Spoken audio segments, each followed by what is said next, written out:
Alrighty, so to solve this algebraically, first I'm multiplying by 5,000. So I'm going to move everything over until I get x by itself. So I'm going to move over the furthest away from x, which is dividing by 5,000.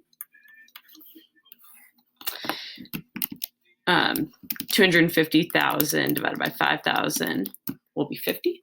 So I'm left with 1 plus 0.005, all raised to the x, all divided by 0.005 equals 50. Okay, still trying to get x by itself. So since I'm dividing by 0.005, I'm going to multiply by 0.005 to both sides. And this will be 0.25 equals 1 plus 0.005 raised to the x.